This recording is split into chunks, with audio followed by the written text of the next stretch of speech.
گر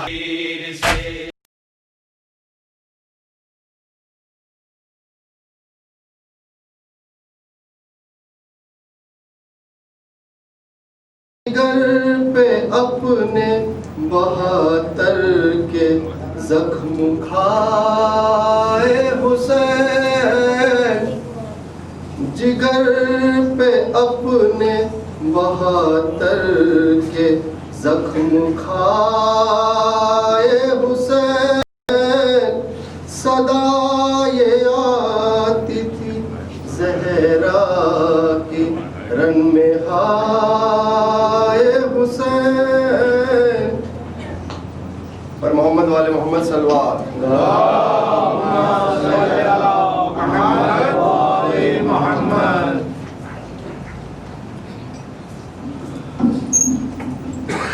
محمد وآل محمد، آواز بلند صلوات۔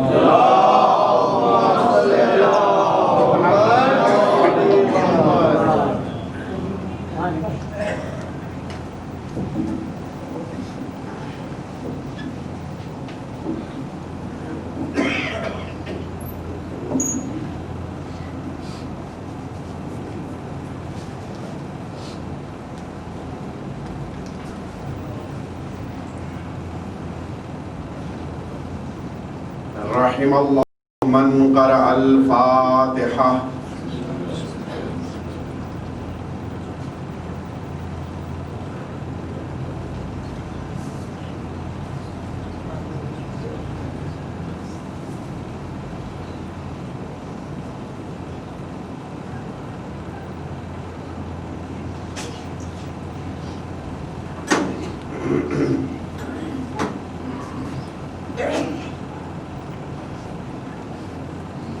لا حول ولا قوة إلا بالله العلي العظيم۔ حسبنا الله ونعم الوكيل، نعم المولى ونعم النصير۔ أعوذ بالله من الشيطان الرجيم، بسم الله الرحمن الرحيم۔ الحمد لله الذي هدانا لهذا وما كنا لنهتدي لولا أن هدانا الله، لقد جاءت رسل ربنا بالحق، والصلاة والسلام والتحية والإكرام على سيد الأنبياء والمرسلين، خاتم النبيين، سيدنا ومولانا أبي القاسم محمد،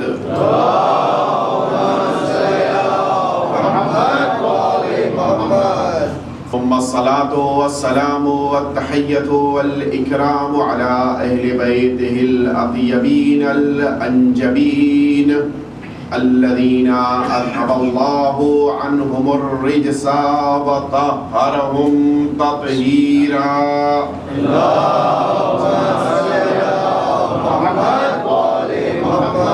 لا سيما الإمام المبين، بقية الله في الأرضين، الكهف الحسين وغياث المضطر المستكين، الإمام الثاني عشر الحجة ابن الحسن، صلوات عليه وسلم،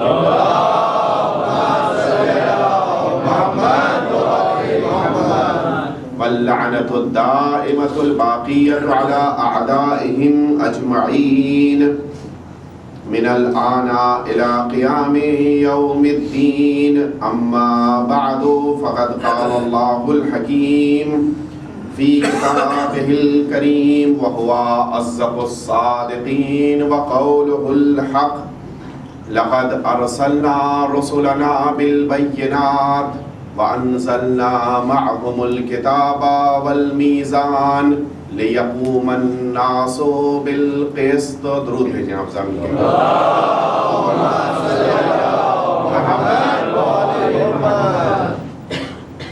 اس سے پہلے کہ میں اپنے بیان کا آغاز کروں، ایک مرد مومن شدید بیمار ہے اور اس نے دعا کی التماس کی ہے، اور چونکہ مجلس کے اختتام پر یہ موقع میسر نہیں ہوگا، ایک مومنہ بیمار ہیں اور ان کے علاج کے سلسلے میں آپ حضرات سے التماس ہے کہ ایک دفعہ مل جل کر ساتھ میں پروردگار عالم کی بارگاہ میں دعا کرنے کے لیے 5 دفعہ من یجیب پڑھیں تاکہ ان کو صحت مل سکے۔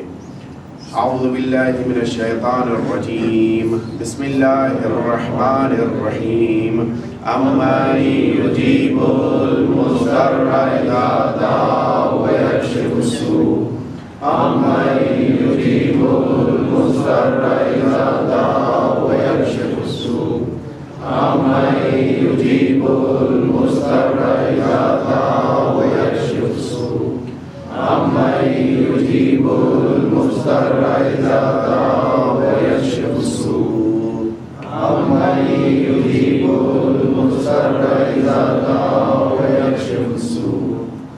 خدا را آج کی شب کی عظمت کا واسطہ، اہل بیت اطہار کی عظمت کا واسطہ اس مومنہ کو شفائے کامل و عاجل عنایت فرما۔ خدا وندہ ان تمام مومنین اور مومنات کو شفا اور صحت عنایت فرما جو آج کی شب دعا کے طلبگار ہیں۔ ایک دفعہ میں درود بھیج دیں آپ حضرات۔ اللہم صلی علی محمد و آل محمد۔ سورہ حدید 25ویں آیہ شریفہ کے ضمن میں آئیڈیل سوسائٹی کا تذکرہ چل رہا ہے۔ گفتگو کو اختتامی مراحل میں داخل کرنا ہے۔ بہت سی باتیں جو اس ضمن میں تھیں وہ رہ گئی ہیں، لیکن یہ یقین ہے کہ بہت سی ایسی باتیں ضرور ہیں کہ جو لائق عمل ہوں گی، کہ جن کے ذریعے سے انسان اپنی زندگی کو بقیہ لوگوں سے بہتر بنا سکتا ہے۔ ارشاد رب العزت ہو رہا ہے کہ بے شک ہم نے نبیوں کو دلیلوں کے ساتھ بھیجا اور ان کے ساتھ کتاب اور میزان کو نازل کیا تاکہ لوگ قیام عدل کر سکیں۔ یہ ایک ایسا مقصد ہے، ایک ایسا ہدف ہے کہ جس مقصد کے تحت وہ سارے مصائب و آلام جو میدان کربلا میں سید الشہداء کے اہل بیت پر ڈھائے گئے، ان سارے مصائب و آلام کو اہل بیت اطہار نے صرف اسی لیے برداشت کیا تاکہ یہ مقصد الہی حاصل کیا جا سکے۔ اگر اس چیز کو محسوس کرنا ہے تو سید الشہداء حضرت امام حسین علیہ السلام کے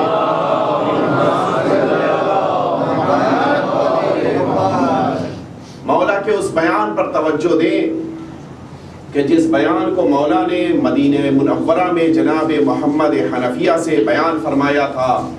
بھائی آیا تھا اور یہ کہتا ہوا آیا تھا کہ مولا آپ مدینہ چھوڑ کر نہ جائیں، اس لیے کہ مدینہ جائے امن ہے، مدینہ آپ کا وطن ہے، مدینے میں آپ کے چاہنے والے زیادہ ہیں، آپ اگر یہاں سے باہر نکل جائیں گے تو شاید ممکن ہے کہ دشمن آپ کو گھیر لیں۔ اس موقع کے اوپر امام نے اپنے اس قیام، اپنے اس سفر، اپنے اس انقلاب کا اصل مقصد بیان کیا تھا۔ مولا نے شروع ہی میں یہ صاف لفظوں میں بیان کر دیا تھا کہ میرا اصل مقصد اپنی جان بچانا نہیں ہے، بلکہ اصل مقصد معاشرے کی اصلاح کرنا ہے۔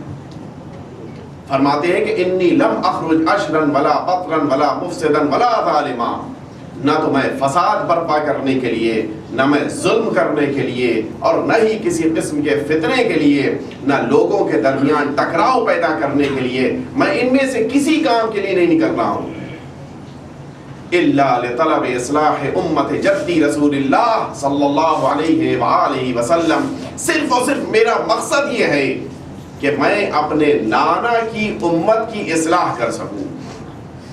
اس کے بعد ایک جملہ فرمایا تھا، اريد ان آمر بالمعروف وانہا عن المنکر، میں چاہتا ہوں کہ امر بالمعروف کروں اور اس کے ساتھ ساتھ نہیں از منکر کروں. اور یہ جملہ بھی کہہ دیا وَأَسِيرُ سِيرَةَ جَدِّي وَأَبِي. میں نہ صرف یہ کہ اس معاشرے کے اندر امر بالمعروف کروں گا، نہ صرف یہ کہ میں نہیں از منکر کروں گا، بلکہ وہ سیرت، بلکہ وہ سنت، بلکہ وہ روش جو میرے نانا اور میرے والد ماجد کی تھی، میں اسی کو اختیار کروں گا. اور اسی کے ساتھ ساتھ ایک اور معرکۃ الآراء جملہ ارشاد فرمایا تھا. وہ جملہ یہ تھا، امام حسین فرماتے ہیں جس موقع کے اوپر یہ کہا گیا کہ آپ بیعت کیوں نہیں کرتے، اس موقع کے اوپر مولا نے فرمایا کہ یزید شارب الخمر، یزید شراب پیتا ہے، فاسق ہے، گناہگار ہے، مجرم ہے، ظالم ہے. اور اس کے بعد فرمایا تھا کہ مثلی لا یبایع مثلہ، میرے جیسا انسان یزید جیسے کی بیعت نہیں کر سکتا. یہ جملہ امام حسین نے اس موقع پر فرمایا ہے کہ جب ابھی میدان کربلا نہیں پہنچے ہیں، ابھی مکے نہیں پہنچے ہیں، ابھی جناب مسلم کو نہیں بھیجا ہے، ابھی اسی مدینہ منورہ میں ہیں. ایسے موقع کے اوپر آپ کا یہ جملہ، یہ تاریخی جملہ ہے. دیکھیے میں اس کے تھوڑی سی وضاحت کر کے اپنے موضوع کے اوپر آنا چاہتا ہوں.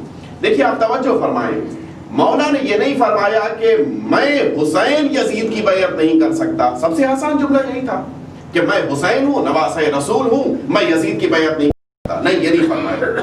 یہ نہیں کہا کہ حسین یزید کی بیعت نہیں کر سکتا. یہ نہیں فرمایا کہ حسین یزید جیسے کی بیعت نہیں کر سکتا. نہیں، یہ بھی نہیں فرمایا کہ مجھ جیسا یزید کی بیعت نہیں کر سکتا. تین جملے میں نے عرض کیے. نہ تو حسین، یہ جملہ کہا کہ نہ تو حسین یزید کی بیعت کر سکتا ہے، نہ ہی یہ جملہ کہا کہ حسین یزید جیسے کی بیعت کر سکتا ہے. تیسرا جملہ یہ بھی نہیں فرمایا کہ مجھ جیسا انسان یزید کی بیعت نہیں کر سکتا. نہیں، جملہ کیا ہے؟ چوتھا جملہ ہے مجھ جیسا یزید جیسے کی بیعت نہیں کر سکتا. یہ امام حسین کا جملہ تاریخی جملہ ہے. امام حسین نے وہ تین جملے نہیں فرمائے بلکہ یہ چوتھا جملہ بیان کر دیا کہ دیکھو صرف یہ مسئلہ آج کا نہیں ہے، یہ مسئلہ صرف آج کا مدینہ منورہ کا نہیں ہے، بلکہ ماضی کی پوری تاریخ تم اٹھا کر دیکھ لو.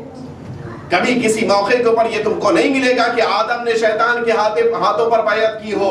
تم کو نہیں ملے گا کہ موسیٰ نے فرعون کے سامنے سر جھکا دیا ہو. تم کو نہیں ملے گا کہ ابراہیم نے نمرود کے ہاتھوں پر بیعت کی ہو. تم کو نہیں ملے گا کہ محمد عربی نے کسی موقع کے اوپر ابو جہل کے سامنے اپنے ہاتھ چھوڑ دیے ہو. کبھی ایسا نہیں ہوگا کہ علی مرتضیٰ نے کسی کے ہاتھ پر بیعت کی ہو. اور نہ صرف یہ کہ میں آج بیعت کر کے یہ بات نہیں کہہ رہا ہوں کہ میں بیعت نہیں کر رہا ہوں، بلکہ میں ساری تاریخ کو بیان کر رہا ہوں. آج سے پہلے کسی بھی مومن نے، کسی بھی خدا پرست نے کسی ظالم کے ہاتھ پر بیعت نہیں کی ہے. اور آج میں آئندہ کی تاریخ بھی مرتب کیے دیتا ہوں، نہ آج تک کسی نے یزید جیسے کی بیعت کی ہے، نہ آج کے بعد کوئی حسین جیسا یزید جیسے کی بیعت کرے گا. تو اب اس کے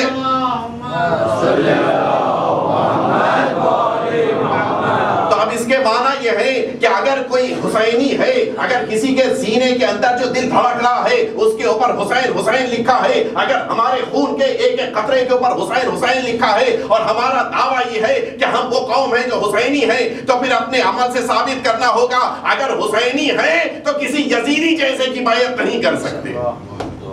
رہتی دنیا تک کوئی حسینی یزید کے ہاتھ پر بیعت نہیں کرے گا.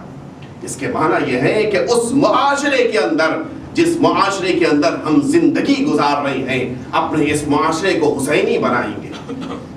اپنے معاشرے کے ایک ایک بچے کو حسین کا چاہنے والا بنائیں گے، اس لیے کہ یہ حسین ہی ہیں جو کائنات کی رگوں کے اندر خون بن کر اس طرح سے دوڑ رہے ہیں. جب تک حسین کا تذکرہ رہے گا کائنات باقی رہے گی. جب تک حسین کا تذکرہ رہے گا ہمارے گھروں کے اندر اصلاح ہوتی رہے گی. جب تک حسین کا تذکرہ ہوتا رہے گا ہماری سوسائٹی بہترین سوسائٹی بنی رہے گی. لیکن جس دن ہم نے حسین کا دامن چھوڑ دیا، میں نے پہلے دن آپ کی خدمت میں عرض کیا تھا کہ جہاں یہ ایام عزا آئے خود بخود ہماری سوسائٹی کا مزاج تبدیل ہو گیا. کل تک ہم جھگڑے کرتے تھے، جہاں ایام عزا آئے ہمارے اختلافات دور ہو گئے. کبھی پارکنگ کے لیے جھگڑا ہو رہا تھا، کبھی لفٹ میں جھگڑا ہو رہا تھا، کبھی گندگی اور صفائی کے لیے جھگڑا ہو رہا تھا، کبھی جگہ کے لیے جھگڑا ہو رہا تھا۔ جیسے ہی ایام ازا آئے ہم نے خود اپنی گاڑی پیچھے کر لی کہ لو تم پار کر لو، ہم ہٹے جاتے ہیں۔ ہم خود پیچھے ہٹ گئے کہ لفٹ میں آپ سوار ہو جائیے، ہم دو دوسرے چانس میں آ جائیں گے۔ ہم نے خود سارے جھگڑے کیوں ختم کیے؟ اس لیے ختم کیے کہ اب ہم کو سید الشہداء کا احساس پیدا ہو گیا، اس مظلومیت کا احساس پیدا ہوا کہ جس مظلومیت کو ہم نے میدان کربلا میں دیکھا ہے، اس کے معنی یہ ہے کہ اگر حسینیت انسانیت کے مزاج میں بیدار ہو جائے تو سارے جھگڑے ختم ہو جائیں گے۔ ضرورت ہے کہ اپنے معاشرے کے اندر، اپنی سوسائٹی کے اندر اس حسینی جذبے کو، اس حسینی ولولے کو بیدار کیا جائے۔ جیسے جیسے یہ جذبہ اوپر آتا جائے گا ہمارے اختلافات دور ہوتے جائیں گے۔ محسوس کیجیے، آپ کل آپ حضرات کی خدمت میں تذکرہ چل رہا تھا صدقے کا۔ آپ نے کبھی سوچا ہے کہ کیا کوئی ایسی ترکیب ہے کہ جس ترکیب سے اس کو دور کر دیا جائے کہ جو سب سے بڑا ہمارا دشمن ہے؟ ہمارا آپ یہی تو کرتے ہیں، اپنے دشمن کو اکھاڑ پھینکیں گے، اپنے دشمن کو بے گھر کر دیں گے، اپنے دشمن کو اپنے محلے سے نکال باہر کریں گے، اپنے دشمن کے لیے کوشش یہ ہوگی کہ ہمارے گھر میں نہ آئے۔ ایک طریقہ ہے کہ اپنے دشمن کو دور کر دیجئے۔ حضور اکرم حضرت محمد مصطفیٰ صلی اللہ علیہ وسلم آپ فرماتے ہیں کہ کیا تم میں سے کسی کے اندر یہ طاقت ہے کہ اپنے دشمن کو اتنی دور کر دے کہ جس طرح سے ایسٹ سے ویسٹ دور ہے، مغرب دور ہے مشرق سے، جس طرح سے ان دونوں کے درمیان دوری ہے، کیا کسی کے اندر صلاحیت ہے کہ وہ اپنے دشمن کو اتنی دور کر دے؟ ظاہر ہے کہ یہ تو ممکن ہی نہیں ہے۔ یہ جو بات عرض کی گئی کہ اتنی دور کر دے کہ جس طرح سے ایسٹ اور ویسٹ کے درمیان دوری ہے، تو اس کے معنی یہ ہے کہ اتنی دور چلا جائے کہ اب تمہاری نگاہ بھی اس پر نہ پڑے۔ سوال یہ ہے کہ کیا ممکن ہے ہمارے لیے اپنے دشمن کو اتنی دور بھیج دینا؟ یا رسول اللہ، ہمارے لیے ممکن نہیں ہے۔ فرمایا کہ بہت ہی آسان سا کام ہے، دو کام اگر تم نے اختیار کر لیے تو یہ تمہارا دشمن جو شیطان ہے اتنی دور چلا جائے گا کہ اب تم کو وہ نہ دکھائی دے گا نہ تم کو ستائے گا۔ کیا کیا جائے یا رسول اللہ؟ بظاہر دونوں کام بہت آسان ہیں، لیکن باطنی طور کے اوپر، اندرونی طور کے اوپر دونوں کام مشکل ہیں۔ حضور اکرم فرماتے ہیں کہ دیکھو دو کام تم کو کرنے ہیں۔ الصوم یسود وجہہ، روزہ رکھو گے تو نتیجہ یہ ہوگا کہ شیطان کا چہرہ سیاہ ہو جائے گا۔ اور یہی نہیں، یہیں پر بات مکمل نہیں ہوئی، فرماتے ہیں کہ الصوم یسود وجہہ والصدقہ تکسر ظہرہ، لیکن ساتھ میں اگر تم نے صدقہ بھی دیا، روزہ رکھا تو چہرہ اس کا سیاہ ہو گیا، اگر صدقہ بھی دو گے تو اس کی کمر ٹوٹ جائے گی۔ آپ نے کسی انسان کو دیکھا ہے کہ جس کی کمر کی ہڈی ٹوٹ جائے؟ کبھی آپ نے اس کو بستر سے اٹھتے ہوئے دیکھا ہے؟ اس کو اصلا بستر سے اٹھنا بھی اس کے لیے ممکن نہیں ہے۔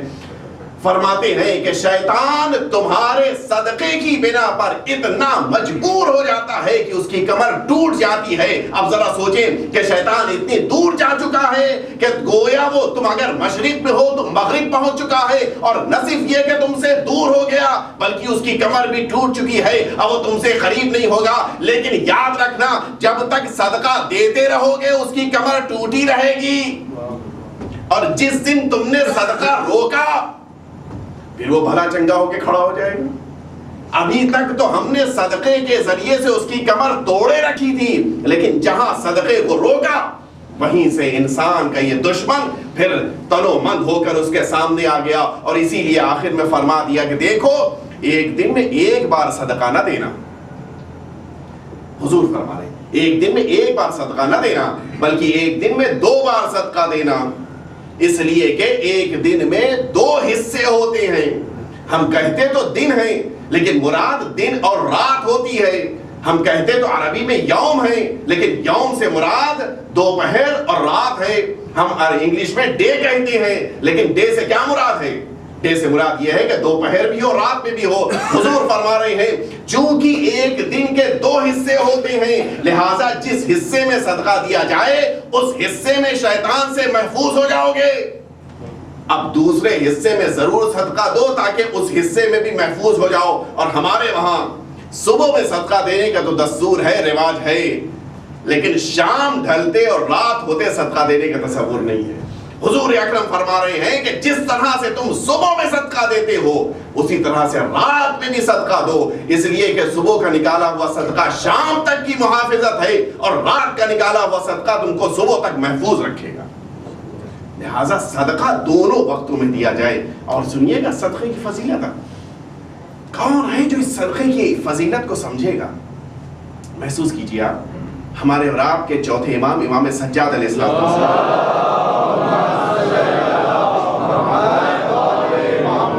آپ کی حیات طیبہ آپ اٹھا کر دیکھیے. آپ جب کبھی کسی کو صدقہ دیتے تھے تو اس سے پہلے کہ صدقہ کسی فقیر کو دیں اس صدقے کو چوم لیتے تھے. کبھی آپ نے دیکھا ہے کہ کوئی صدقے کو چوم رہا ہو, 1 روپے 2 روپے کو چوم لے؟ مولا اس صدقے کو چوم رہے ہیں. کیوں؟ فرماتے ہیں کہ چونکہ پروردگار عالم نے وعدہ کیا ہے کہ صدقہ اگر تم نکال رہے ہو فقیر کے ہاتھ میں بعد میں پہنچے گا, پہلے میرے ہاتھ میں پہنچتا ہے. اور یہی نہیں بلکہ ایک مقام پر ملتا ہے کہ آپ نے ایک دن ایک فقیر کا ہاتھ چوم لیا. اب تو یہ بہت ہی عجیب بات ہو گئی. ہم اور آپ ذرا سوچیے, ہم نے خود دیکھا ہے, ہم ایک جلسے میں اتفاق سے مجلس پڑھ رہے تھے, مجلس پڑھ کے ہم نیچے اترے تھے اور اس مجلس میں ایک فقیر آ گیا. ظاہر بظاہر وہ لباس سے فقیر نہیں لگتا تھا, لیکن جب وہ ایک صاحب کے پاس گیا اور اس نے ان سے کچھ مانگا تو چونکہ مانگنے سے پہلے انہوں نے مصافحہ کیا تھا, وہ یہ سمجھے کہ ایک عام قسم کا مومن ہے. اب جو اس نے ان سے مانگ لیا تو وہ ناراض ہو گئے کہ اگر تم مانگنے والے تھے تو تم نے مجھ سے ہاتھ کیوں ملایا؟ یعنی اس کو وہ اپنے سے نچلا سمجھتے تھے, اپنے جیسا نہیں سمجھتے تھے. مولا اس فقیر کے ہاتھ کا بوسہ لے رہے ہیں, ہاتھ کو چوم رہے ہیں. مولا آپ اس فقیر کو چوم رہے ہیں؟ مولا فرماتے ہیں کہ ہاں اس لیے میں چوم رہا ہوں کہ میں جس مال کو خود نہیں پہنچا پاتا اس مال کو یہ فقیر محشر کے میدان تک لے جائے گا. توجہ فرمائی آپ نے کبھی دیکھا ہوگا, آپ نے بہت سے ایسے افراد ہوں گے کہ جو دبئی میں کام کرتے ہیں, بہت سے ایسے افراد ہوں گے جو دوسرے ملکوں میں کام کرتے ہیں یا حد اکثر بمبئی میں کام کرتے ہیں لیکن ان کی فیملی کہیں اور رہتی ہے. ان کی زندگی کی 2 ہی صورتیں ہیں. ایک صورت تو یہ ہے کہ جس موقع کے اوپر دبئی چھوڑ کر ہندوستان واپس آ رہے ہیں سارا سرمایہ وہیں چھوڑ کے چلے آئے. اس سے بڑھ کر مظلوم کون ہوگا؟ 25 سال 30 سال 35 سال تک کام کیا, سروس کیا, بال بچوں سے دور, مشکلات میں زندگی, سختیوں میں زندگی, ہر طرح کی چیز, لیکن جب واپس آ رہے تو خالی ہاتھ چلے آ رہے. 35 سال کے بعد جب واپس آئے تو کچھ بھی ہاتھ میں نہیں ہے. سختیاں, مجبوریاں, مصائب, آلام سب ایک طرف, سارا مال بھی چھوڑ کے چلے آئے. دوسرا وہ انسان ہوتا ہے کہ جس نے کام تو وہاں کیا لیکن عقل مندی کا ثبوت یہ دیا کہ دھیرے دھیرے سارا پیسہ یہاں ٹرانسفر کرتا رہا. اس کو وہاں دینار ملے, یہاں روپیہ بھجوا دیا. اس کو وہاں کی کرنسی ملی, یہاں کی کرنسی میں منتقل کر کے یہاں بھیجتا رہا. اب جب وہ 35 سال کے بعد واپس آیا, گھر بھی تیار ہو چکا ہے, بینک بیلنس بھی اس کا مہیا ہو چکا ہے, ساری فیسلٹیز اس کی زندگی کی اس کو مل چکی ہیں. ان دونوں میں آپ نے فرق محسوس کیا؟ کون عقل مند ہے, کون بے وقوف ہے؟ وہ بے وقوف تھا جو 35 سال کے بعد پلٹا تو لیکن خالی ہاتھ آیا, اور وہ عقل مند تھا کہ جو آیا تو خالی ہاتھ لیکن پہلے ہی سارا پیسہ بھجوا چکا تھا. روایتوں نے بتایا کہ دیکھو اگر تم انفاق کرو گے تو تم اس دنیا سے جب جاؤ گے تو ہوگے تو خالی ہاتھ, لیکن یہ بینک بیلنس ہوگا جو تم کو وہاں واپس مل جائے گا. توجہ فرمائی آپ نے. لیکن اگر الٹا ہو جائے, سب کچھ یہیں خرچ کیا, کچھ کسی کو نہ دیا, تو یاد رکھو اگر تم بھرے ہاتھ بھی جاؤ گے تو میدان محشر میں خالی ہاتھ ہو جاؤ گے. درود بھیجتے محمد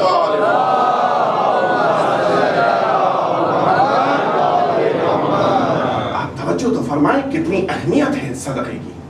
میں صدقے سے بڑھ کر ایک چیز اور آج عرض کرنے جا رہا ہوں آپ کی خدمت. دیکھیے صدقہ یہ ہوتا ہے کہ ہمارے پاس مثال کے طور پر اگر 100 روپے ہیں تو اس میں سے 5 روپے نکال کر دے دیے، 10 روپے نکال کر دے دیے. بہت سے ایسے مرد میدان ملیں گے 50 روپے نکال کر دے دیے، آدھا ہم نے رکھ لیا، آدھا کسی اور کو دے دیا. ایک اور چیز ہے جو اس سے بڑھ کر ہے. صدقے میں کیا تھا کہ جتنا ملا تھا اپنا خرچہ نکال کر کچھ دوسرے کو دے دیا. ایک چیز دوسری چیز ہے جو اس سے بڑھ کر ہے. وہ کون سی چیز ہے؟ وہ ہے ایثار.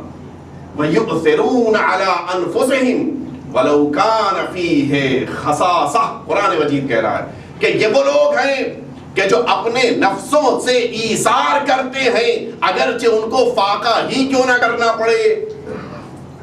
اب شاید آپ متوجہ ہوگا کہ ایثار کس کو کہتے ہیں. ایثار کے معنی یہ ہوتے ہیں کہ دوسرے کی ضرورت کے مد نظر اپنی ضرورت سے آنکھیں بند کر لے، دوسرے کو دے دے. بہت مشکل کام ہے. ہم آپ سے یہ نہیں کہہ رہے ہیں کہ آپ اپنی ضرورتوں کو چھوڑ دیں اور کسی کو دے دیں. ہم تو صرف اتنا کہہ رہے ہیں کہ آپ اپنا کباڑ کھول کر دیکھیے. اگر آپ کو 10 20 50 60 لباس دکھائی دیں جو ہوتے ہیں معمولاً، ان میں سے بہت سے ایسے یقیناً ہوں گے کہ جو آپ استعمال نہیں کر پا رہے ہیں. بہت سے ایسے لباس ہوں گے. آپ خود کھول کر دیکھیے، کباڑ کھول کر دیکھیے، اس میں کتنے ہی ایسے لباس ہیں کہ جو زندگی میں ایک ہی بار پہنا ہے، اب دوبارہ پہننے کا موقع ہی نہیں ملا. بہت سے ایسے لباس ہیں جو 1 2 دفعہ پہنا تھا، مزید اب دوبارہ پہننے کا وقت ہی کبھی ملا. مثلاً شادی کا لباس تھا کہ جو آپ نے اپنی شادی میں پہن لیا تھا، اب اس کو آپ کب پہنیے گا؟ اب دوبارہ تو قسمت نہیں ملنے والی. تو اب اس لباس کو کم از کم کسی دوسرے کو دے دیجئے تاکہ وہ استعمال کرے، ورنہ رکھ کر خم دینے سے کیا فائدہ؟ اس سے بہتر یہ ہے کہ اس کو کسی غریب کو دے دیا جائے. بہت سے ایسے لباس ہیں جو آپ نے سلوا لیے تھے، آپ کو اپنے بدن پہ اچھے نہیں لگتے. ہوتا ہے کہ نہیں ہوتا ہے؟ تو اس لباس کو رکھنے سے کیا فائدہ؟ ایسا تو نہیں ہے کہ 2 4 سال کے بعد وہ ہمارے بدن پہ اچھا لگنے لگے گا. نہیں، 2 4 سال کے بعد اس کا رنگ اتر چکا ہوگا تو اور زیادہ ہمارے بدن پہ نہیں اچھا لگے گا. تو آج ہی دے دیجیے. اپنے گھر میں ذرا چپلوں کا حساب کیا ہے کبھی؟ ہم پہنتے ایک ہی جوتا ہے لیکن رکھیں گے 5 جوتے. ہم سلیپر ایک ہی استعمال کریں گے لیکن کم از کم 6 7 ہونا چاہیے ہمارے پاس. مزاج ہے کہ نہیں؟ تو ان 6 7 میں اگر یہ تصور ہے کہ 2 ہفتے میں ایک بار چینج کرتے ہیں تو پھر بھی 3 اضافی ہیں، پھر بھی 4 اضافی ہیں، تو ان کو رکھ کر کیا فائدہ؟ بعض اوقات اس لیے رکھے ہیں یہ چھوٹی ہو چکی ہے ہم پہن نہیں پائے. بعض اوقات اس لیے رکھے ہوئے ہیں کہ ہم نے سوچا تو پہنے لیکن ہمارے پیر پر اچھی نہیں لگی، اب خرید لائیں، کیا کریں. تو جب یہ ساری صورتحال ہے تو اس کو گھر میں رکھ کر کیا فائدہ؟ ان ساری چیزوں کو اگر غریبوں تک پہنچا دیا جائے تو وقت پر صحیح استعمال ہو جائے گا. اور ہوتا کیا ہے، 2 4 10 سال یہ گھر میں رکھی نہیں چیزیں، اب اس کے بعد کیا ہوگا؟ کسی غریب کو نہیں ملے گی، وہ لے جائے گا کباڑی. کہ آپ نے خریدی تھی مثلا سلیپر 150 روپے کی، جب کباڑی لے جائے گا تو 5 روپے دے کر جائے گا. تو اگر یہ 5 ہی روپے لینے تھے تو اس سے بہتر ہے کہ کسی غریب کو دے دیا ہوتا کہ اس کے پیر میں بھی جاتی، ثواب بھی آپ کو ملتا رہتا جب تک وہ پہنتی. ہمارے وہاں یہ مزاج نہیں ہے. ہم ان معمولی سی چیزوں کو بھی نہیں سمجھ پاتے. ہمارے وہاں دیکھ لیجیے آپ، جس چیز کے بارے میں بھی آپ دیکھیے وہ ضرورت سے زیادہ ہے.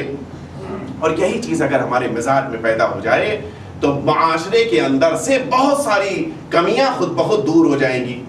ہم اپنے لباس کو دیکھیں، اپنے کھانے کو دیکھیں، اپنے اینک، چشمے، گھڑی. بہتوں کی گھڑی جمع کرنے کا شوق ہے، سال میں ایک بار پہنیں گے لیکن گھڑی رکھی رہے گی. تو اس گھڑی کو رکھنے سے کیا فائدہ؟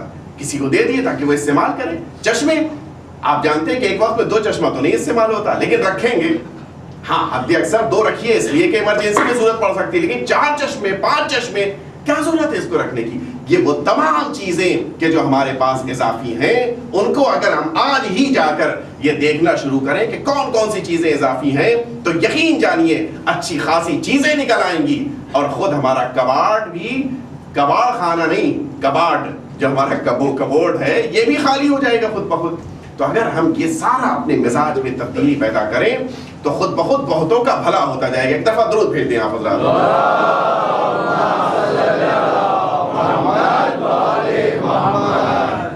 تذکرہ ایثار کا ہے لیکن اس سے پہلے میں اس اعلان کو پڑھ دوں. ایک دفعہ درود بھیج دیں آپ حضرات.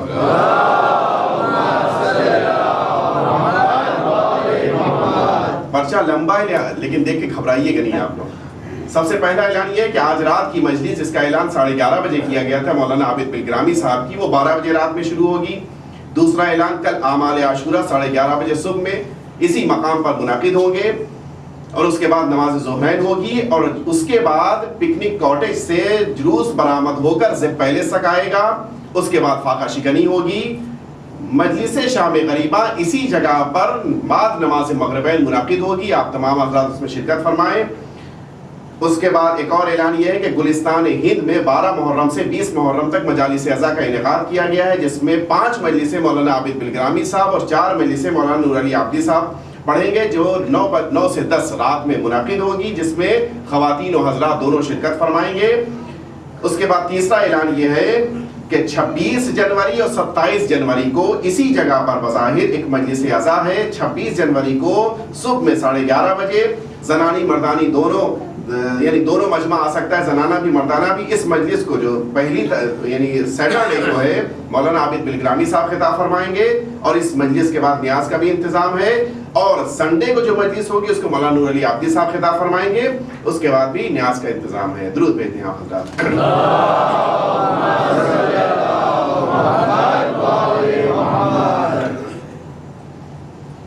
ایثار، میں نے عرض کیا ایثار وہ چیز ہے کہ اپنی ضرورت کو انسان بھول جائے، دوسرے کی ضرورت کو مقدم کرے۔ مثال کے طور کے اوپر یہی سیاہ لباس ہے کہ جس سیاہ لباس کو ہر ایک چاہتا ہے کہ شب عاشور پہنے، لیکن اگر کوئی ایسا مرد مومن مل گیا کہ جس کے پاس پہننے کے لیے لباس نہیں ہے، تو اب ہم ضروری نہیں ہے کہ سیاہ ہی لباس پہنے، واقعاً مستحب ہے، اہل بیت اطہار کی محبت میں سیاہ لباس پہننا، سیاہ پوش ہو جانا باعث ثواب ہے، لیکن اس سیاہ لباس کو اگر کسی غریب کو دے دیا کہ جو رات میں ٹھنڈ سے سکڑ رہا ہے، جکڑا جا رہا ہے، اس انسان کو دے دینے سے اہل بیت اطہار یقیناً زیادہ خوش ہوں گے۔ اور اس کی سب سے عمدہ مثال اگر آپ کو دیکھنی ہے، ہمیشہ سنتے ہیں آپ، اہل بیت اطہار نے روزہ رکھا تھا، اور آپ جانتے ہیں کہ روزہ افطار کے وقت سب سے زیادہ جس چیز کی ضرورت ہوتی ہے وہ یہ کھانا ہوتا ہے، یعنی اشد ضرورت اگر کسی چیز کی ہے تو کھانے کی ہے۔ دروازے کے اوپر فقیر آیا، کھانا دے دیا، مسکین آیا، کھانا دے دیا، یتیم آیا، کھانا دے دیا، اسیر آیا، کھانا دے دیا۔ یہ کیا ہے؟ یہ ایثار ہے، یعنی اپنی اشد ضرورت کے باوجود اپنی وہ چیز کہ جس کو ضرورت کے تحت انسان اپنے پاس رکھتا ہے کسی اور کو دے دیا جائے۔ میں نے اس لیے واقعہ تفصیل سے نہیں پڑھا کہ آپ کے ذہنوں میں ہے، یہ ہے اصل ایثار۔ آپ سنیے گا، ام المؤمنین خدیجۃ الکبریٰ، آج کیوں ہم ان کو احترام کی نگاہ سے دیکھتے ہیں؟ اس کا 2 سبب۔ ایک سبب یہ کہ نسل پیغمبر اسلام کی بنیاد جناب خدیجۃ الکبریٰ نے رکھی ہے، اور دوسرا سبب یہ ہے کہ آپ ملیکۃ العرب تھیں، اور ملیکۃ العرب کے معنی ہی یہ ہوتے ہیں کہ پورے عربستان میں آپ سے زیادہ امیر کوئی خاتون نہیں تھی، لیکن جس موقع کے اوپر شہزادی کا عقد ہوا ہے اور جس موقع کے اوپر جناب ام المومنین دنیا سے رخصت ہوئی ہیں، ان دونوں موقعوں پر آپ دیکھ لیجیے، کوئی بھی ماں ہو اس کی یہ کوشش ضرور ہوتی ہے کہ کچھ نہ کچھ زیور اپنی بیٹی کے لیے ضرور بچا لے۔ آپ نے دیکھا ہوگا خواتین کا مزاج ہوتا ہے، جہاں بچی دنیا میں آئی انہوں نے انتظام شروع کر دیا، ابھی سے زیور جمع ہونے لگے۔ کیوں؟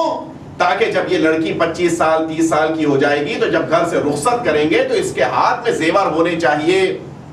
تاریخ کہتی ہے کہ جس موقع کے اوپر شہزادی دو عالم اپنے والد ماجد کے گھر سے رخصت ہوئی ہیں تو نہ سونے کا زیور تھا نہ چاندی کا زیور تھا، کوئی ایک بھی زیور نہیں۔ تو وہ دولت کہاں گئی کہ جو ماں ملیکۃ العرب جس موقع کے اوپر پیغمبر اسلام کے پاس آئی تھی تو ملیکۃ العرب تھی۔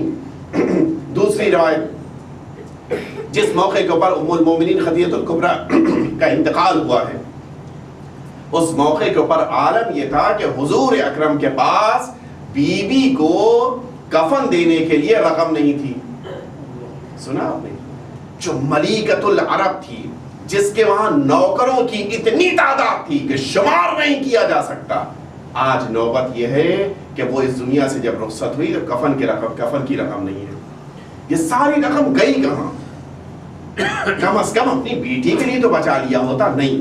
جب حضور اکرم کو ضرورت محسوس ہوئی تو جناب ام المومنین خدیجۃ الکبریٰ نے سب دے دیا۔ ایک موقع کے اوپر حضور اکرم بیت الشرف میں داخل ہوئے. انداز یہ ہے کہ سر جھکائے ہوئے ہیں, افسردہ ہیں, پیشانی کے اوپر بل پڑے ہوئے ہیں, محسوس ہو رہا ہے کہ بے پناہ رنجیدہ ہیں. آنے کے بعد پوچھا کہ یا رسول اللہ یہ آپ کو کیا ہو گیا, آپ اس طرح سے بے چین دکھائی دے رہے ہیں. مکے کا واقعہ, آپ اس طرح سے بے چین. کہاں اے خدیجہ, آج جو میں منظر دیکھ کر آیا ہوں اس منظر کو دیکھنے کے بعد اب مجھے چین نہیں ہے. کیا دیکھا ہے آپ نے؟ فرمایا میں نے دیکھا کہ کچھ ایسے افراد ہیں کہ جن کے پاس رہنے کے لیے گھر نہیں, جن کے پاس پہننے کے لیے کپڑا نہیں, جن کے پاس کھانے کے لیے غذا نہیں ہے. حالت یہ ہے کہ وہ اپنے پیٹ پر پتھر باندھے ہوئے لیٹے. جناب خدیجہ الکبریٰ جلدی سے اپنی جگہ سے اٹھی, اندر گئیں. اب جو اپن کی کنیزوں نے باہر نکل کر وہ مال لا کر رکھنا شروع کیا کہ جو مال جناب خدیجہ کا تھا, تو تاریخ کہتی ہے کہ کچھ دیر بعد جب حضور نے نگاہ اٹھائی تو اب سامنے جناب خدیجہ نہیں دکھائی دے رہی, صرف دولت کی دیوار دکھائی دے رہی. آپ مسکرائے. جناب خدیجہ نے کیا جملہ کہا تو سنیے گا. جناب خدیجہ نے فرمایا تھا کہ یا رسول اللہ, آپ کی ایک مسکراہٹ کے لیے میں اپنی ساری دولت قربان کر سکتا. یہ ہے ایثار, اس کو کہتے ہیں ایثار. اور آپ سنیے گا, شعب ابی طالب میں جس موقع کے اوپر حضور اکرم محصور کر دیے گئے تھے کہ آپ مکہ معظمہ نہیں آ سکتے, اس موقع کے اوپر صورتحال کیا تھی پتہ ہے آپ کو؟ یہ جو سوشل بائیکاٹ نہیں ہوا ہے بلکہ ہر طرح کا بائیکاٹ تھا. اس میں نوبت یہ تھی کہ کسی کو یہ اختیار نہیں تھا کہ سامان بیچے. حضور اکرم کی طرف سے اگر کوئی سامان خریدنے آتا تھا تو یہ مکے کے دکاندار کہتے تھے کہ چونکہ پابندی ہے لہٰذا آپ کو سامان نہیں بیچے گی. اور کیا صورتحال ہوتی تھی؟ رات کی تاریکی میں تم ہمارے گھر پر آنا, میں اپنی مثال دوں, رات کی تاریکی میں تم ہمارے گھر پہ آنا, جو مال ہم دوپہر میں مثلا 10 روپے کا بیچتے ہیں رات میں چپکے سے 100 روپے کا بیچتے ہیں. سنا آپ نے؟ یہ چھوٹا سا مسلمانوں کا گروہ شعب ابی طالب میں جناب خدیجہ الکبریٰ کی دولت کے ذریعے زندہ تھا. اور جناب خدیجہ کی جب ساری دولت, 3 سال بہت ہوتے ہیں, 3 سال تک شعب ابی طالب کے اندر رہنا. جناب خدیجہ کی اب ساری دولت ختم ہو گئی تو نوبت یہ تھی کہ جب 3 سال کے بعد یہ مسلمان اس شعب ابی طالب سے نکلے ہیں, اس معجزے کے بعد جو آپ کے ذہنوں میں ہے, تو ان کے چہرے ہرے ہو چکے ہیں. آپ نے دیکھا ہوگا دھوپ کی شدت سے انسان کا چہرہ سیاہ ہو جاتا ہے, زیادہ سختیوں کی بنا پر چہرہ انسان کا پیلا ہو جاتا ہے. لیکن ہرا کس موقع پر ہوگا؟ ہرا اس موقع پر ہوگا کہ جب اس نے ہری سبزیاں زیادہ کھائی. روایتیں کہتی ہیں کہ شعب ابی طالب میں آخری ایام اس طرح سے گزرے ہیں کہ جنگل میں جا کر ڈھونڈا جاتا تھا کوئی پتی درخت پر مل جائے. چونکہ آپ جانتے ہیں کہ عربستان کا صحرا ہندوستان کا جنگل نہیں ہے. عربستان کے صحرا میں دور دور آپ چلے جائیں کوئی درخت نہیں ملے گا, اور جو درخت ملیں گے بھی ان کے پتے ایسے نہیں ہیں جو آپ کھا سکیں. یہ درخت کھجور کے ہوتے ہیں, کھجور کے پتے آپ نہیں کھا سکتے. اس جنگل میں جا کر تلاش کیا جاتا تھا کہ کوئی ایک ہری پتی مل جائے کہ جس پتی کو لا کر ان لوگوں کو کھلایا جائے. میں اسی لیے اکثر کہتا ہوں کہ آج مسلمان ہو کر سینہ تان کے چلنا اور اہل بیت پر اعتراض کرنا آسان ہے. آج جب تبلیغ کے میدان میں ہم اترتے ہیں, ہم نے بڑے بڑوں کو دیکھا ہے, جب تبلیغ کے میدان میں اترے تو سب کچھ بیان کریں گے, اہل بیت کا تذکرہ نہیں کریں گے. یہ بھول گئے کہ آج جو عزت ملی ہے وہ انہی اہل بیت کی مشکلات برداشت کرنے کی بنا پر ملی ہے. آج اسلام دنیا میں جہاں بھی پھیلتا جائے گا اہل بیت کے احسان کو فراموش نہیں کر سکتا, اور بالخصوص جناب خدیجہ الکبریٰ کے احسان کو نہیں بھولا جا سکتا. یہ ہے ایثار. سب کچھ دے دیا لیکن پھر بھی ایک دفعہ بھی زبان پر تذکرہ نہیں کیا. سنیے گا, ایک بار حضور اکرم کا ایک دستور ہے. حضور اکرم حضرت محمد مصطفیٰ صلی اللہ علیہ وسلم, آپ کا دستور یہ تھا کہ جب بھی کبھی آپ کو دولت ملی یا کوئی بکرا ملا, پہلا کام یہ کرتے تھے کہ اس بکرے کو یا اس دولت کے ذریعے خریدے ہوئے دمبے یا بکرے کو آپ جناب خدیجہ الکبریٰ کی طرف سے صدقہ کر دیتے تھے, اور سارے مسلمانوں بالخصوص جناب خدیجہ کے چاہنے والوں اور ان کے اطرافیان کے درمیان تقسیم کرا دیتے تھے. ایک معظمہ کو بڑی تکلیف ہوتی تھی. آپ جانتے ہیں کہ جب آسائشوں کے زمانے میں کوئی آتا ہے تو اس کو تکلیفوں کے ایام کا تو خبر ہے نہیں. اب وہ آسائشوں کے ایام میں اب ان کو یہ احساس ہے کہ آسائشیں ہیں تو کیوں پرانوں کو یاد کیا جا رہا ہے. ان کو بڑی تکلیف تھی کہ آپ بلا وجہ ان کو یاد کیا کرتے ہیں, بلا وجہ ان کا تذکرہ کرتے ہیں, بلا وجہ ان کے نام کو ہمیشہ یاد کرتے ہیں جناب خدیجہ کے, حتیٰ یہ کہ آپ صدقہ دیتے ہیں ان کی طرف سے. حضور نے فرمایا تھا, حضور نے فرمایا کہ تم کیا مقابلہ کرو گی ان کا, تمہاری اوقات ہی کیا ہے. اس کے بعد جملے فرمائے کہ جس موقع کے اوپر پورا مکہ میرا انکار کر رہا تھا, خدیجہ مجھ پر ایمان لا رہی تھی. پورا مکہ میرے لیے اپنی دولتوں کو روک رہا تھا, خدیجہ اپنی دولت کو لے کر حاضر تھی. تو کیا میں ایسی خدیجہ کو بھول جاؤں؟ اور سنیے گا جناب خدیجہ کو کتنا احساس تھا قوم کا. دیکھیے آئیڈیل سوسائٹی کو اگر لے کر آنا ہے تو اہل بیت کی سیرت سے بڑھ کر کوئی سیرت نہیں. سنیے آج آپ نے ہر جگہ دیکھا ہوگا آرفنیج, ہر علاقے میں اور ہر قوم کا آرفنیج موجود ہے. ہر مذہب کا ماننے والا یتیم خانہ ضرور بناتا ہے. سب سے پہلا دنیا میں یتیم خانہ کس نے بنایا ہے؟ سب سے پہلا یتیم خانہ مکہ معظمہ میں بنا ہے کہ جس کا نام دار الایتام رکھا گیا. یعنی وہ افراد کے جن کے ماں اور باپ دنیا میں نہیں ہیں, ان بچوں کو لا کر اس جگہ پر رکھا جائے, ان کی تربیت کا انتظام کیا جائے, ان کی تعلیم کا انتظام کیا جائے, ان کی غذا کا انتظام کیا جائے. یہ دار الایتام کسی نے نہیں, جناب خدیجہ الکبریٰ نے بنایا تھا. یعنی کائنات میں پہلا دار الایتام اگر قائم ہو رہا ہے تو جناب خدیجہ کے ذریعے سے. کون ہے جو جناب خدیجہ کے احسان کو بھول سکتا ہے؟ ایثار ہو تو ایسا. یہی نہیں, یتیموں کا تذکرہ ہے کہ جو انشاءاللہ میں چونکہ چاہتا تھا کہ ان 11-12 مجلسوں میں اپنے موضوع کو مکمل کر لوں, لیکن یہ یتیم کا موضوع رہ جائے گا. کچھ باتیں آج عرض کر دوں اور بقیہ باتیں انشاءاللہ اگر وقت ملا تو کل عرض کر کے اپنے بیان کو مکمل کروں گا. یتیموں کی اہمیت کو آپ دیکھیے, اسلام نے کتنی اہمیت دی ہے. روایتوں میں آیا ہے, آپ دیکھیے وہ خطبہ شعبانیہ جو بے پناہ مشہور خطبہ ہے جو حضور اکرم نے ماہ مبارک رمضان کی آمد سے جسٹ پہلے خطبہ جمعہ کے طور پر پیش کیا ہے. ساری چیزوں کا تذکرہ کیا ہے. نماز کا تذکرہ ایک بار, روزے کا تذکرہ ایک بار, قرآن پڑھنے کا تذکرہ ایک بار, سونے کا تذکرہ ایک بار, ہر چیز کا تذکرہ کہ ماہ مبارک رمضان میں تم کیا کیا کرو ایک بار آیا ہے. لیکن صرف یتیم کا تذکرہ اس خطبے میں 2 بار آیا ہے. فرماتے حضور اکرم کہ تحننوا علی ایتام الناس, تم لوگوں کے یتیموں کے اوپر احسان کرو. کیوں؟ تاکہ یتحنن علی ایتامکم, تاکہ تمہارے یتیم بچوں کے اوپر دوسرے احسان کریں. اور اس کے بعد جملہ فرماتے ہیں کہ من اکرم فیہ یتیما اکرمہ اللہ یوم یلقاہ. اگر اس مبارک مہینے میں کسی نے ایک یتیم کو عزت دی تو پروردگار عالم قیامت کے دن اس کو عزت دے گا. کیوں فرما رہے ہیں؟ صرف اس لیے تاکہ اس قوم کے یتیم بھی پرورش پا سکیں. میں انشاءاللہ کل آپ کی خدمت میں عرض کروں گا کہ یتیموں کی نوازش اور یتیموں کی کفالت کس طرح سے ہو سکتی ہے. لیکن چونکہ تھوڑا ہی کل میرے پاس وقت ہوگا فضائل کا, لہٰذا اس کو ضرور میں عرض کروں گا آپ کی خدمت میں. لیکن یہ یاد رکھیے گا, اگر اپنی زندگیوں کو سنوارنا ہے تو قوم کے یتیم بچوں کو اپنا بچہ سمجھیے. مولا کائنات حضرت علی ابن ابی طالب علیہ السلام,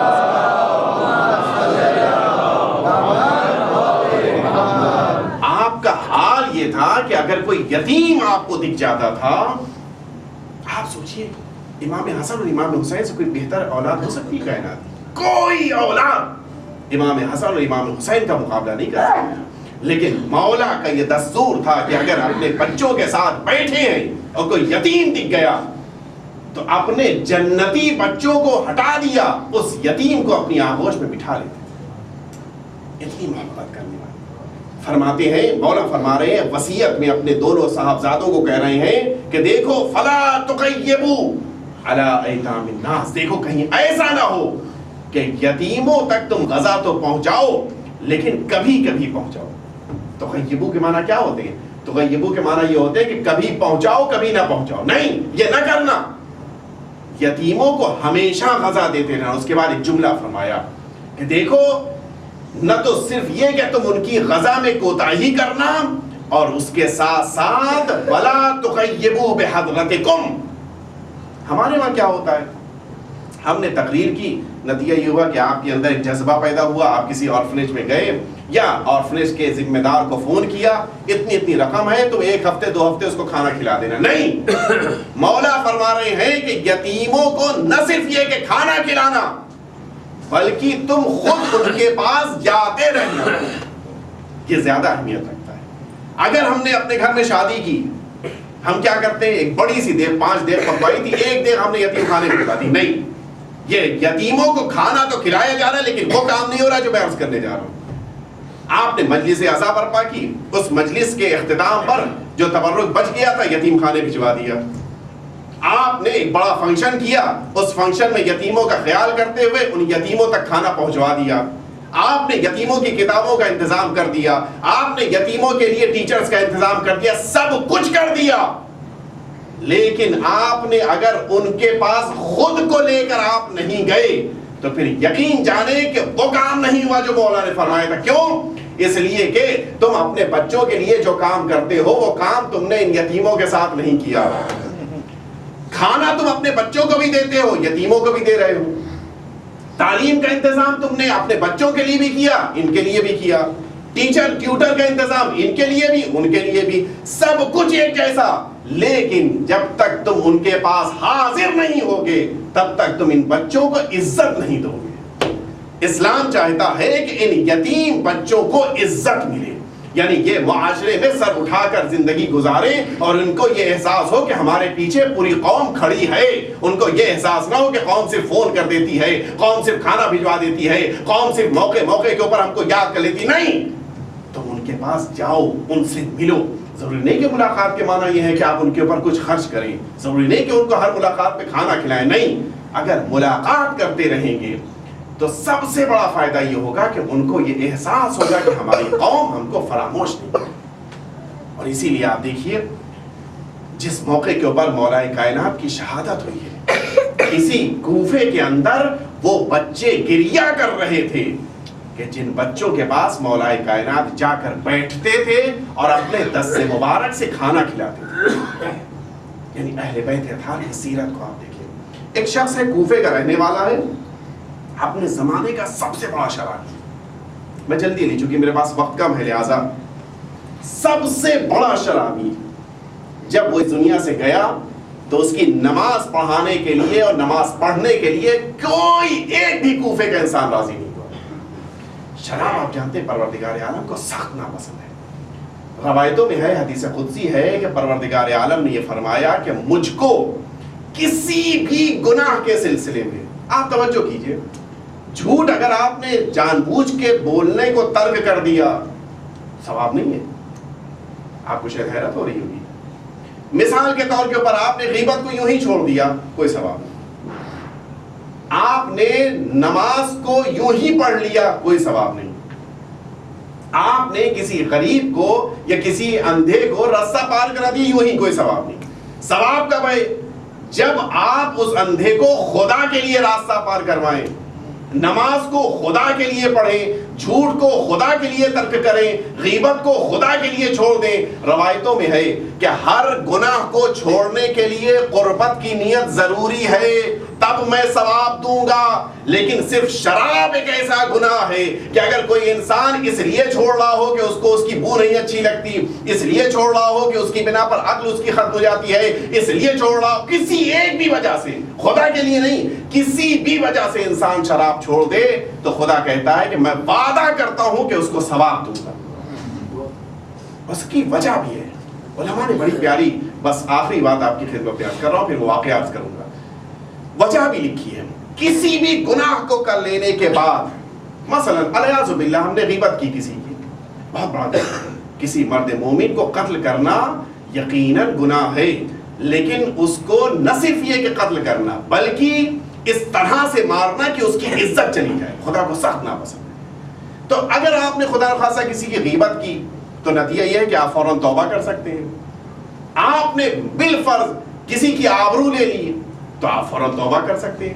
ہر گناہ کے بعد انسان کی عقل سالم ہوتی ہے، وہ توبہ کر سکتا ہے. لیکن شراب ایک ایسا گناہ ہے کہ جس گناہ کے بعد انسان کی عقل ختم ہو جاتی ہے کہ اب اس کو توبہ کے لیے کچھ دیر رکنا پڑتا ہے. خدا کو یہ پسند نہیں ہے کہ تم گناہ کرو اور توبہ کرنے میں دیر کرو. لہٰذا اب پروردگار عالم کو یہ شراب سخت ناپسند ہے کہ اس کا حملہ بقیہ چیزوں کا حملہ جسم پر ہوتا ہے, عقل کے اوپر نہیں ہوتا, لیکن شراب کا حملہ انسان کی عقل پر ہوتا ہے. خدا کو سخت ناپسند. مر گیا, اب کوئی نہیں ہے اس کوفے میں جو اس کی نماز میت پڑھے. اچانک ایک اس زمانے کا پڑھا لکھا عالم اٹھا اور اس نے کہا چلو نماز پڑھو. ظاہر ہے کہ ہم لوگ تو تیار نہیں ہیں, آپ جائیں گے نماز پڑھنے کے لیے؟ اس لیے کہ جس موقع پر نماز میت پڑھی جاتی ہے ایک جملہ کہا جاتا ہے. آپ نے نماز میت کبھی ترجمے کے ساتھ سنی ہے؟ جملہ یہ ہوتا ہے اس میں کہ اللہم انا لا نعلم منہ الا خیرا. خدا را یہ جو سامنے انسان لیٹا ہوا ہے یا یہ خاتون جو لیٹی ہوئی ہے, اس سے ہم نے سوائے نیکی کے آج تک کوئی چیز نہیں دیکھی. تو کیا پوری قوم جھوٹ بولے؟ صبح شام شراب پیتے دیکھا ہے, ہاتھ کھڑے ہوئے خدا را ہم نے کبھی اس کو گناہ کرتے نہیں دیکھا. البتہ بیچ میں ایک جملہ رک کے عرض کر دوں, بات آ گئی ہے کہ یہاں پر یہ جو جملہ ہے اللہم انا لا نعلم منہ الا خیرا, تو کیا خدا نہیں جانتا کہ اس کے بندے دوسروں کے گناہ جانتے ہیں؟ یعنی خدا خود جھوٹ کی تعلیم دے رہا ہے. اس کے معنی یہ ہے کہ یہاں پر نیکی سے مراد گناہ کے خلاف نہیں ہے, بلکہ نیکی سے مراد محبت اہل بیت ہے. اور اسی بنا پر حکم یہ ہے کہ لاکھ گناہگار صحیح اگر محبت اہل بیت رکھتا تھا تو تمہارے لیے نماز پڑھنا واجب ہے اس کی. ایک دفعہ درود بھیج دے محمد.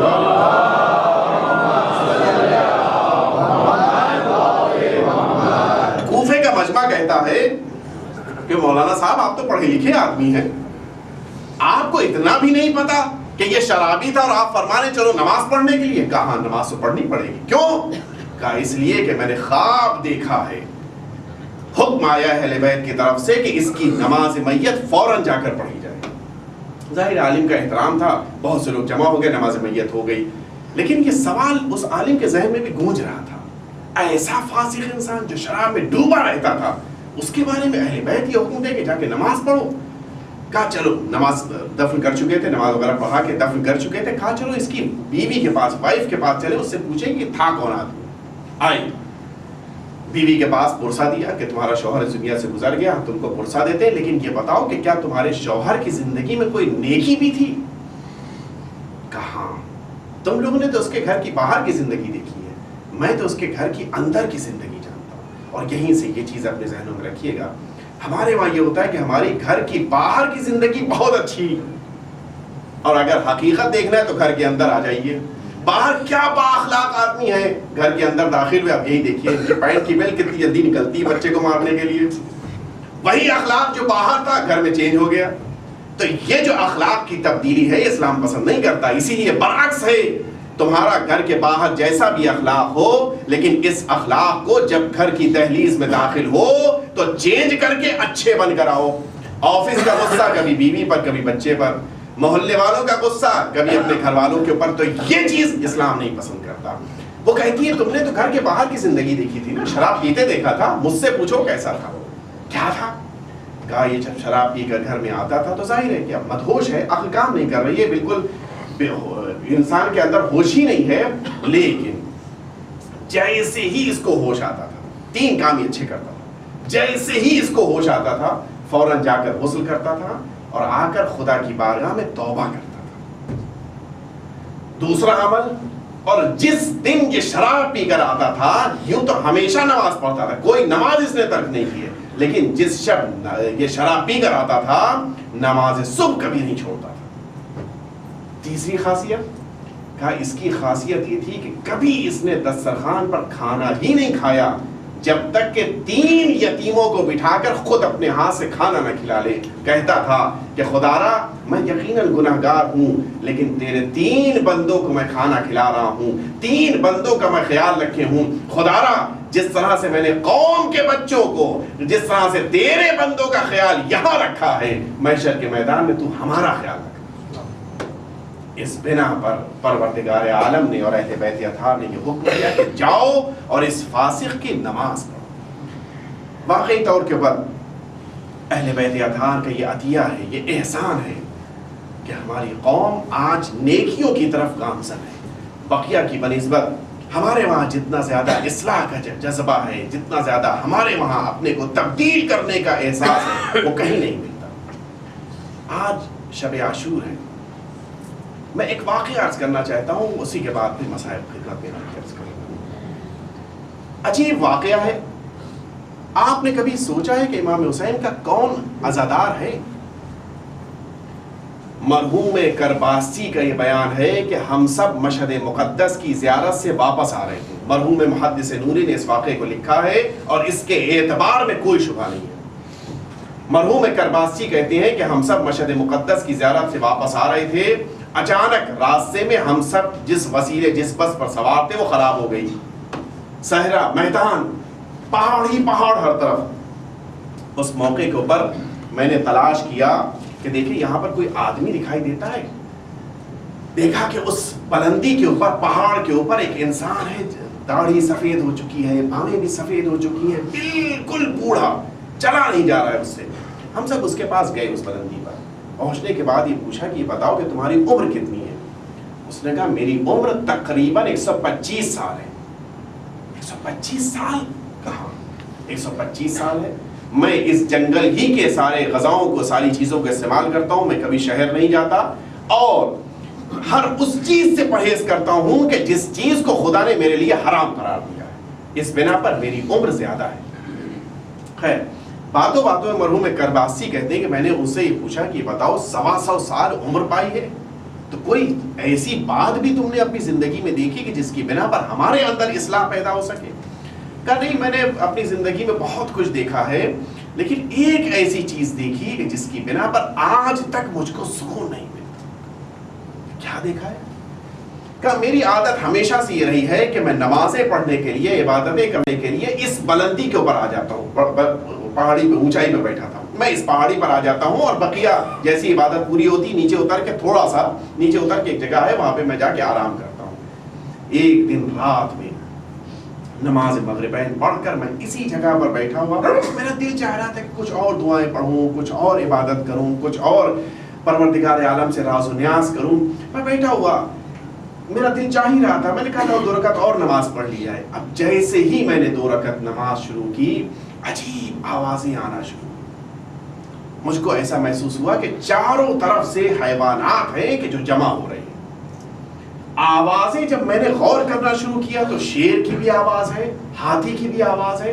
عجیب عالم، شیر، ہاتھی، چیتا، جتنے وحشی سب دکھائی دے، سب کی آوازیں سنائی دے رہی. اب میں تو ظاہر ہے کہ انسان ہے، اس بلندی کے اوپر اس کا کیا حال ہوگا؟ ایک یکا و تنہا انسان نماز پڑھ رہا ہے. احساس یہ ہے کہ حیوانات دھیرے دھیرے اس کے چاروں طرف جمع ہو رہے ہیں.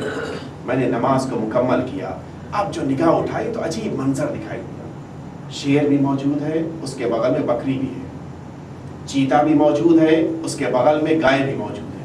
ہاتھی بھی موجود ہے، اس کے بغل میں چھوٹے موٹے حیوانات بھی. سارے حیوانات ایک گول دائرے کی شکل میں سب اپنی اپنی جگہ پر کھڑے ہیں. منہ سے جس کے جو آواز نکلی نکال رہا ہے. میں نے یہ سوچا کہ میں اس پہاڑی سے بھاگوں، اس لیے کہ سارے حیوانات یہاں پہ جمع ہو رہے ہیں. لیکن اچانک مجھے یہ احساس ہوا کہ اگر یہ حیوانات میرے لیے نقصان دہ ہوتے تو یقیناً یہ شیر اپنے بغل میں کھڑی ہوئی بکری کے لیے بھی نقصان دہ ہوتا. یہ چیتا اپنے بغل میں کھڑے ہوئے گائے کے لیے بھی نقصان دہ ہوتا. یہ ان لوگوں کا آپس میں ایک دوسرے کو نقصان نہ پہنچانا اس بات کی دلیل ہے کہ یہ ہمارے لیے بھی نقصان دہ نہیں ہے. میں نے سوچنا شروع کیا کہ آج کوئی خاص بات تو نہیں ہے، یہ سارے حیوانات کیوں جمع ہیں. سوچتے سوچتے اچانک مجھے یاد آیا کہ آج شب عاشور ہے.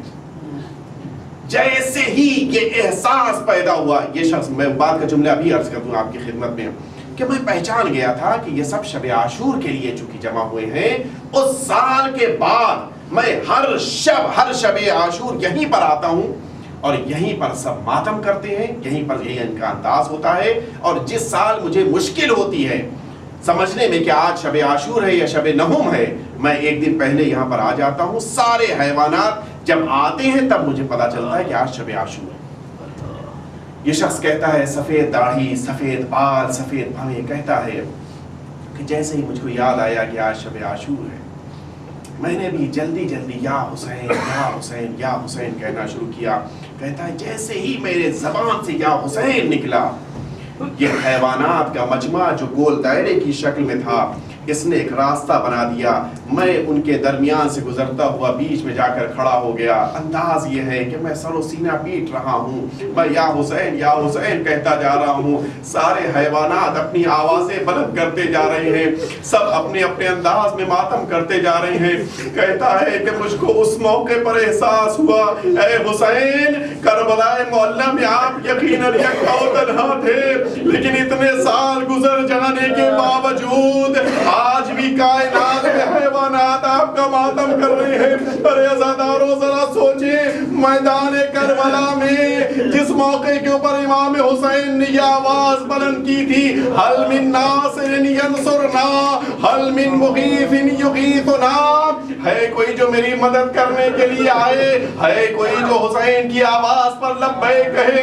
اس کے بعد ایک جملہ کہا تھا، ارے ہے کوئی جو میرے اہل حرم کی طرف سے دفاع کرے۔ لیکن ہاں میں کہوں گا، اے آقا، کل میدان کربلا میں ہم نہ تھے، لیکن آج ہم حاضر ہیں۔ مولا، کل ہم آپ کی نصرت نہ کر سکے، لیکن آج پوری کائنات آپ کا ماتم کر رہی ہے۔ عزاداروں، میں جب بمبئی سے اس طرف آ رہا تھا، ہر جگہ پہ مجھے سبیلیں دکھائی دی، ہر سبیل کے اوپر پانی موجود تھا۔ یہ علامت تھی اس بات کی، اے آقا، اگر کل کربلا میں آپ کو پانی نہ مل سکا تو آج ہم پانی کا انتظام کر رہے ہیں۔ کب میرا دل چاہتا ہے ان سبیل والوں سے کہوں، اے سبیل والوں، ارے ذرا میدان کربلا میں آ جاؤ۔ ارے حسین کے خیموں سے العطش کی سطحیں بلند ہو رہی ہیں۔ آزاداروں، ارے حسین کے انہی خیموں میں ایک خیمہ ایسا بھی ہے کہ جس میں ایک ننھا سا بچہ جھولے میں موجود ہے۔ ارے ماں کا دودھ خشک ہو چکا ہے، ماں بے چین خیمے میں ٹہل رہی ہے، کبھی آگے جاتی ہے، کبھی پیچھے آتی ہے، لیکن اس کو سکون نہیں مل رہا ہے۔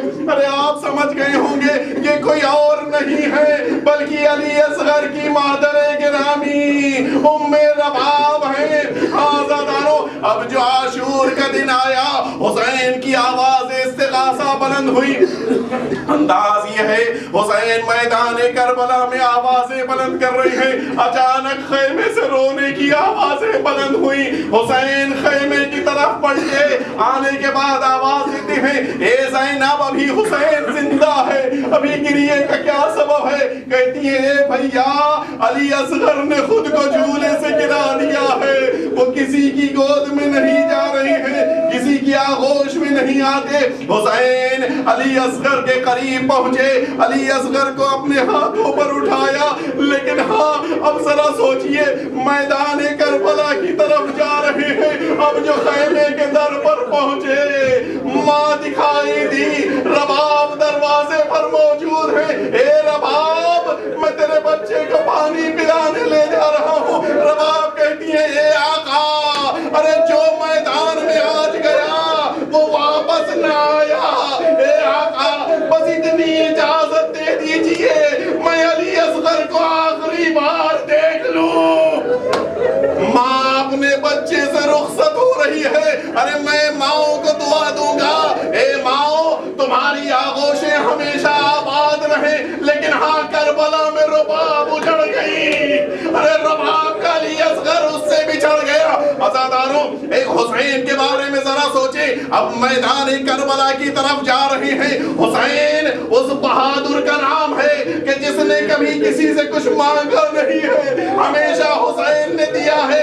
لیکن ہاں ایک ایک قدم پہ سوچتے ہیں، سبت مصطفیٰ لے تو چلا ہوں فوج عدو سے، کہوں گا کیا نے مانگنا ہی آتا ہے مجھ کو نہ التجا، منت بھی گر کروں گا تو یہ دیں گے کیا بھلا۔ اور اس کے بعد عجیب جملے ہیں، مولا کا ایک تصور ہے کہ جو شاعر پیش کرتا ہے کہ بچے کی جان جائے گی اور آبرو میری۔ ہاں یقیناً میدان کربلا میں امام حسین علی اصغر کو لے کر پہنچے، بس عزاداروں عجیب جملے ملتے ہیں۔ مولا فرماتے، اما فیکم مسلم، ارے کیا تم میں کوئی مسلمان نہیں ہے؟ اما ترونہ کیف یتلذا، عزاداروں بس اسی جملے کی وضاحت کرنا چاہتا ہوں. امام حسین علی اصغر کی طرف اشارہ کر کے کہتے ہیں کیا تم نہیں دیکھتے ارے یہ کیسے تلذہ کر رہا ہے. عزاداروں عربی زبان میں تلذہ کب استعمال ہوتا ہے بس اسی کو سن لیجئے. جب سوچئے گا تب گریہ کیجئے گا. ارے آپ نے مچھلی کو دیکھا ہوگا, ارے مچھلی کی زندگی پانی ہے. جب یہ مچھلی پانی سے نکالی جائے تو سب سے پہلا مرحلہ یہ ہوتا ہے یہ مچھلی زمین سے اوپر جاتی ہے, نیچے آتی ہے. اس موقع کے اوپر وہ تڑپ رہی ہوتی ہے. جب اس کی طاقت کم ہو جائے تو اب یہ اوپر نہیں اچھلتی بلکہ زمین ہی کے اوپر اچھلتی ہے. لیکن ایک اور حالت ہوتی ہے جو آخری حالت ہوتی ہے. عربی زبان میں اس حالت کو تلذہ کہتے ہیں. عزاداروں ذرا سوچئے یہ مچھلی ہے جو اب اس کی طاقت جواب دے چکی ہے, اب نہ تڑپ رہی ہے نہ اچھل رہی ہے, بس کبھی اپنے منہ کو کھول رہی ہے کبھی بند کرتی ہے. ارے عربی میں اس کو تلذہ کہتے ہیں. حسین کہتے ہیں اما ترونہ کیف یتلذہ, ارے کیا تم نہیں دیکھتے اصغر کس طرح سے کبھی اپنے منہ کو کھول رہا ہے کبھی بند کر رہا ہے. لیکن ہاں میدان کربلا میں آواز گونجی اقطع کلام الحسین, ارے حسین کے کلام کو منقطع کر دو. خدا ان آوازوں پر زحمت نازل کرے. اب جو زندہ رہے گا وہ اگلے سال ماتم کرے گا. عزاداروں ممکن ہے یہ آخری محرم ہو, ممکن ہے آخری شب عاشور ہو, جتنا پرسہ دینا ہے حسین کی ماں کو پرسہ دے لیجئے. عزاداروں آپ نے جناب علی اکبر کی شجاعت کو سنا جس موقع کے اوپر امام حسین نے یہ کہا اے بیٹا ہم سب حق پر ہیں. امام حسین سے جناب علی اکبر نے کیا کہا, اے بابا پھر علی اکبر کو غم نہیں ہے کہ موت آ جائے, لیکن علی اکبر اس کی فکر نہیں کرے گا. آپ نے قاسم کے بارے میں سنا, قاسم نے کیا جملہ کہا تھا. قاسم نے کہا تھا اے چچا میرے لیے موت شہد سے زیادہ شیریں ہے. میں کہوں گا اے قاسم ارے تمہارے پاس زبان تھی, اے اکبر تمہارے پاس زبان تھی, لیکن علی اصغر کو بھی بتانا ہے میں علی کا پوتا ہوں. ارے علی اصغر کو بھی بتانا ہے میں موت سے نہیں ڈرتا. شاید یہی وجہ ہے اب جو گلے پر تیر لگا علی اصغر نے حسین کی طرف دیکھ کر مسکرانا شروع کیا. اے بابا میری رگوں میں علی کا خون ہے, میں موت سے نہیں ڈرتا. عزاداروں حسین علی اصغر کو لے کر واپس چلے. ارے سر جھکائے ہوئے ہاتھوں میں ننھی سی میت, کبھی آگے جاتے ہیں کبھی پیچھے آتے ہیں, لیکن حسین کی طاقت جواب دے رہی ہے انا للہ و انا الیہ راجعون, رضا بقضائہ و تسلیما لامرہ. اب جو خیمے کے در پر پہنچے آواز دیتے ہیں آؤ رباب اپنے بچے کو لے جاؤ. تاریخ کہتی ہے کہ رباب بھی چلی سکینہ بھی چلی, لیکن شاید سکینہ پہلے پہنچ گئی. اے بابا ارے اصغر کو پانی پلا دیا, سکینہ پیاسی رہ گئی. حسین نے ابا کا دامن ہٹایا. اے بیٹا اصغر حوض کوثر سے سیراب ہو رہا ہے. ارے ماں پہنچ گئی, چھٹا ہوا گلا, اب جو نگاہ پڑی اے بیٹا اب مثل کا ینہر. اے بیٹا کیا تمہارے جیسے بچے بھی نہر کیے جاتے ہیں. بس عزاداروں مجلس ختم ہو گئی, لیکن اگر حسین کی ماں کا تذکرہ نہ ہوا تو شاید حق مجلس زیادہ نہ ہو. اب جو حسین ننھی سی میت کو لے کر پشت خیمہ پر آئے، اب دل نہیں مانتا. قبر کھود چکے ہیں لیکن میت کو قبر کے حوالے نہیں کرتے. اچانک ایک آواز آئی، دعو یا حسین، اے حسین بچے کو قبر کے حوالے کر دو.